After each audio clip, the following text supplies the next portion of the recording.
Hi hello ಎಲ್ರಿಗೂ trade and invest in Kannada ಚಾನಲ್ಗೆ ಸ್ವಾಗತ. ಸೊ ನೀವು ನೋಡ್ತಿರೋ ಹಾಗೆ ಇವತ್ತು ಪ್ರಾಫಿಟ್ ಅರೌಂಡ್ 5555 ಪ್ರಾಫಿಟ್ ಆಗಿದೆ. ಇವತ್ತು 3 ಟ್ರೇಡ್ ತೊಗೊಂಡಿದೆ. ಒಂದು ಬಜಾಜ್ ಫಿನ್ ಸರ್ವಿಸ್, ಇನ್ನೊಂದು HDFC ಬ್ಯಾಂಕ್ ಮತ್ತು ಇನ್ನೊಂದು ರಿಲಯನ್ಸಲ್ಲಿ. ಈ Asian paint long term investment close ಮಾಡಿದ್ದು. ಸೊ ಮೊದಲನೇದಾಗಿ ಬಜಾಜ್ ಫಿನ್ ಸರ್ವಿಸಲ್ಲಿ 4075 ಪ್ರಾಫಿಟ್ ಆಗಿದೆ. ಸೊ ನೀವು ಇಲ್ಲಿ ನೋಡ್ತಿರೋ ಹಾಗೆ ಇಲ್ಲಿ ಸ್ಟ್ರಾಂಗ್ ರೆಸಿಸ್ಟೆನ್ಸ್ ಇತ್ತು ಅರೌಂಡ್ 31.85 ಲೆವೆಲಲ್ಲಿ.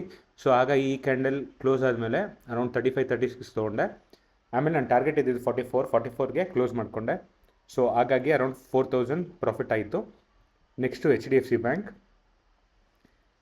ಬ್ಯಾಂಕಲ್ಲಿ ಹೇಳೋದಾದರೆ ಅರೌಂಡ್ 28.29 ಲೆವೆಲ್ಗೆ ರೆಸಿಸ್ಟೆನ್ಸ್ ಇತ್ತು. ಈ ಲೆವೆಲ್ನ ಆದಮೇಲೆ ಸ್ಟ್ರಾಂಗ್ ಗ್ರೀನ್ ಕ್ಯಾಂಡಲ್ ಬಂತು. ಅದಾದಮೇಲೆ ನಾನು ಅರೌಂಡ್ 32.5 32.4ಗೆ ಎಕ್ಸಿಟ್ ಮಾಡಿಕೊಂಡೆ.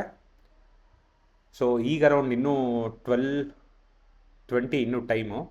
ಸೊ ಹಾಗಾಗಿ ಇನ್ನೂ ಅರೌಂಡ್ 36ವರೆಗೂ ಹೋಗೋ ಚಾನ್ಸಸ್ ಇರುತ್ತೆ. ಬಟ್ ನಂದು ಟಾರ್ಗೆಟ್ ಇದ್ದದ್ದು 32.5. ಸೊ ಹಾಗಾಗಿ ನಾನು ಬುಕ್ ಮಾಡಿಕೊಂಡೆ. ಸೊ ನೆಕ್ಸ್ಟು ರಿಲಯನ್ಸಲ್ಲಿ ನೋಡಿದ್ದೀರ ಅಂದರೆ ಅರೌಂಡ್ 20.56 ಲೆವೆಲಲ್ಲಿ ರೆಸಿಸ್ಟೆನ್ಸ್ ಇತ್ತು. ಸೊ ರೆಸಿಸ್ಟೆನ್ಸ್ನ ಬ್ರೇಕ್ ಆಗಿ ಈ ಕ್ಯಾಂಡಲ್ ಹೈ ಆಯ್ತಲ್ವ. ಸೊ ಹಾಗಾಗಿ ಇಲ್ಲಿ ತಗೊಂಡೆ ಅರೌಂಡ್ 20.96 ಲೆವೆಲ್ಗೆ ತಗೊಂಡೆ. ಸೊ ಆಮೇಲೆ ನಾನು 21.75 ಲೆವೆಲ್ಗೆ ಎಕ್ಸಿಟ್ ಮಾಡ್ಕೊಂಡೆ ಈ ಕ್ಯಾಂಡಲ್ ಹೈಗೆ.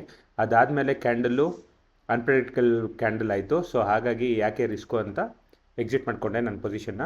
ಸೊ ಹಾಗಾಗಿ ಇವತ್ತಿನ ಪ್ರಾಫಿಟ್ ಅರೌಂಡ್ 5555 ಆಗಿದೆ. ಸೊ ಈ ವಿಡಿಯೋ ಇಷ್ಟ ಆಯಿತು ಅಂದರೆ ಲೈಕ್ ಮಾಡಿ, ಶೇರ್ ಮಾಡಿ, ಹಾಗೆ ಚಾನಲ್ನ ಸಬ್ಸ್ಕ್ರೈಬ್ ಮಾಡ್ಕೊಳ್ಳಿ.